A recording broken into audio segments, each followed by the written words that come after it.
السلام علیکم ورحمۃ اللہ وبرکاتہ۔ میرے محترم بھائیوں، بزرگوں، دوستوں، یہ ہمارا اصلاح معاشرہ کا 70واں سبق ہے۔ دراصل آج بہت زیادہ تاخیر ہو چکی ہے۔ میرا ارادہ نہیں تھا آج کا سبق ریکارڈ کر کے بھیجنے کا، لیکن بہت سارے بھائیوں کے میسج انتظار کر رہے تھے کہ اب تک سبق کیوں نہیں بھیجے۔ تاخیر کی وجہ یہ ہے، ظہر کے بعد سے مستقل بارش ہو رہی ہے۔ عصر بعد تھوڑا پانی کم ہوا تو ایک کام سے میں باہر نکلا تھا، ابھی گھر پہ پہنچا ہوں تو پورے کپڑے میرے پانی میں تر بتر تھے، اور وضو کر کے ابھی عشاء کی نماز ادا کیا ہوں اور اس کے فوراً بعد یہ سبق بھیج رہا ہوں۔ بارش دراصل ہو رہی تھی، تب میں یہی سوچنے لگا کہ یہ بے موسم بارش کیوں برس رہی ہے، اور وہ بھی اتنی شدت کے ساتھ کہ اگر ایسی بارش جولائی کے مہینے میں برس جاتی تو مہاراشٹر کے کئی ایسے کسان جنہوں نے خودکشیاں کی ہے وہ بیچارے خودکشی نہ کرتے، اس لیے کہ ابھی جو بارش ہو رہی ہے اس میں روڈوں پہ، راستوں پہ ندی کی طرح سے پانی بہہ رہا ہے، نالیوں کے چیمبر تک کھل چکے ہیں، اتنی شدت کی بارش ہو رہی ہے۔ اور میں نے دیکھا ہوں کہ جون کے پہلے پانی کے بعد میں جب لوگوں نے سویابین اور کپاس اور تور کی کھیتی کی، ایک دو بالش کے برابر جب پودے ہو گئے، اس کے بعد جو پانی رک گیا تو 2 مہینے تک بارش نہیں ہوئی، اور اس کی وجہ سے کئی کھیتیاں برباد ہو گئی، لوگوں کو دوبارہ بوائی کرنا پڑی۔ کئی کسان ایسے تھے جو بیچارے قرضوں سے بھی پریشان ہو چکے تھے، پھر بارش نہیں ہو رہی ہے، اس وجہ سے انہوں نے خودکشیاں کر لی۔ تو میں یہ سوچنے لگا کہ ایسا کیوں ہو رہا ہے کہ جو موسم ہے اس میں بارش نہیں ہو رہی ہے، بے موسم بارش ہو رہی ہے۔ پچھلے سال بھی جنوری اور دسمبر کے مہینے میں بہت زیادہ بارش ہوئی، غیر بارش کے موسم میں بارش اور موسم میں بارش نہیں، یہ موسم کیوں تبدیل ہو چکے؟ دراصل اللہ کے پیارے نبی صلی اللہ علیہ وسلم نے قیامت کی جتنی نشانیاں اور علامتیں بتلائی تھی وہ ساری کے ساری آج میرے اور تمہارے زمانے میں ہم کو اپنی آنکھوں سے نظر آ رہی ہے، اور یہ وہ زمانہ ہے جو قیامت کے ایک دم قریب والا زمانہ ہے۔ وہ تمام علامتیں، اس لیے کہ گناہوں کی اتنی زیادہ کثرت ہو چکی ہے کہ وہ کثرت کی وجہ سے جیسے ہمارے اعمال آسمان پر جا رہے ہیں، ویسے ہی اللہ تبارک و تعالیٰ کے فیصلے آسمان سے اتر رہے ہیں۔ آج ہمارے معاشرے میں ہم دیکھیں گے تو شراب اور جوا عام ہو چکا ہے۔ حضور نے صحابہ سے فرمایا تھا کہ میرے صحابہ، قیامت کے قریب کا زمانہ ایسا ہوگا، لوگ شراب کو ایسے پئیں گے جیسے پانی کو پیتے ہیں۔ تو صحابہ بیچارے بھولے بھالے تھے، سیدھے سادے تھے، انہوں نے اللہ کے نبی سے کہا کہ حضور کیا ایسا ہوگا؟ آپ نے فرمایا تھا کہ ایسا نہیں، اس سے بھی زیادہ سخت ہوگا، اور آج اس سے بھی زیادہ سخت ہو رہا ہے۔ آج لوگ شراب کو پانی کی طرح سے پی رہے ہیں۔ کوئی پروگرام، کوئی فنکشن،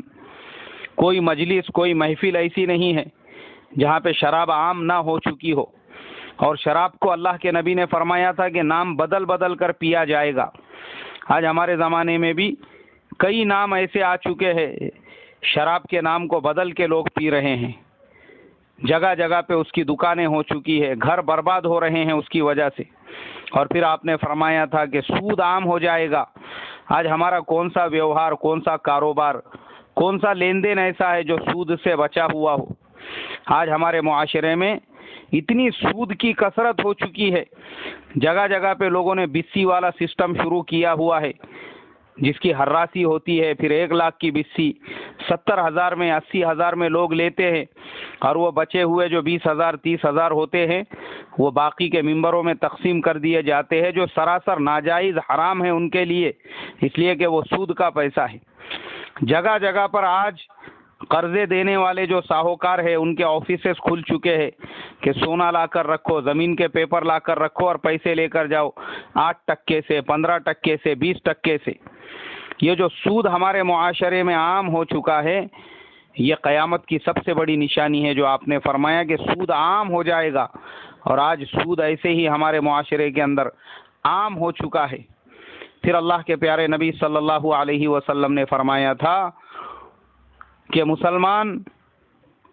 اسلام کے دشمنوں کی تقلید کرنے کو اپنے لیے فخر سمجھیں گے۔ آج اگر ہمارے معاشرے میں دیکھیں گے تو آج یہود و نصارہ کی تقلید ان کی سنتوں پر چلنا، ان کے طریقوں پر چلنا، ان کے چیزوں کو اپنے معاشرے میں لانا، ان کے فیشن اور ان کی جو بھی بدعتیں ہیں، ان کی جو بھی تقالید ہے، وہ آج ہمارے معاشرے میں ایسے ہو چکی ہے کہ مسلمان اللہ کے پیارے نبی صلی اللہ علیہ وسلم کی سنتوں اور فرائض سے بھی زیادہ اہتمام سے اس کو ادا کر رہے ہیں۔ میں دیکھتا ہوں کہ بہت سارے لوگ ایسے ہیں کہ جن کے اوپر قرضے ہیں اور پریشانیوں میں ہیں، اس کے باوجود وہ اپنے بچوں کا برتھ ڈے منانا اور بچوں کے برتھ ڈے کو سیلیبریٹ کرنا آج اپنے لیے فخر سمجھ رہے ہیں، جو صراحتاً یہود و نصارہ کا طریقہ ہے، اور اس کے لیے جواز کی شکلیں نکال رہے ہیں۔ ایک دن عشاء کی نماز پڑھ کے میں مسجد سے گھر کی طرف آ رہا تھا تو ایک جگہ پر میں نے دیکھا کہ دھوم دھام سے جو ہے گھر میں ناچ گانا ہو رہا ہے اور اتنی زور کی آواز آ رہی ہے کہ روڈ پہ چلنا مشکل ہے۔ تو میں نے ایک ساتھی سے پوچھا، میں بولا بھائی کیوں، کیا بات ہے، کیا فنکشن ہے جس کا اتنا اہتمام ہو رہا ہے؟ انہوں نے کہا کہ مولانا بچے کا برتھ ڈے منا رہے ہیں اور یہ برتھ ڈے کا بجٹ تقریباً 50,000 سے 1,00,000 روپے ہے۔ تو میں سوچنے پر مجبور ہو گیا کہ پوری دنیا میں ہم ڈھنڈورا پیٹ رہے ہیں مسلمانوں کے حالات کا، پریشانیوں کا، لیکن بچوں کا برتھ ڈے منانے کے لیے ہمارے پاس میں برابر پیسہ ہے، جو صراحتاً ہمارے شریعت کے اندر ناجائز ہے، حرام ہے۔ اس لیے میرے محترم بزرگوں، آج جو ہمارے گھروں میں یہود و نصارہ کے فیشن آ چکے ہیں، سود عام ہو چکا ہے، شرابیں عام ہو چکی ہے، یہ سب اللہ کو ناراض کرنے والے اعمال ہے، اور یہ اعمال ہمارے آسمان پر جا رہے ہیں، جس کی وجہ سے اللہ تبارک و تعالیٰ کی طرف سے ایسے فیصلے آ رہے ہیں کہ بے موسم بارشیں برس رہی ہے، بے موسم اللہ کی طرف سے گرمی ہو رہی ہے، بے موسم سردی ہو رہی ہے، اور عنقریب ایک وقت ایسا آئے گا کہ ہوتے ہوتے یہ پوری دنیا تباہ اور برباد ہو جائے گی، مگر اس سے پہلے اللہ نے ہم تمام کو سنبھلنے کا اور اللہ سے توبہ و استغفار کرنے کا موقع دیا ہے۔ کہیں ایسا نہ ہو کہ ہمارے یہی اعمال ہمارے ہلاکت کا سبب بن جائے۔ اللہ تبارک و تعالی میری، آپ کی، پوری امت کی ان تمام برائیوں سے حفاظت فرمائے جو اللہ کو ناراض کرنے والی ہے۔ السلام علیکم ورحمۃ اللہ وبرکاتہ۔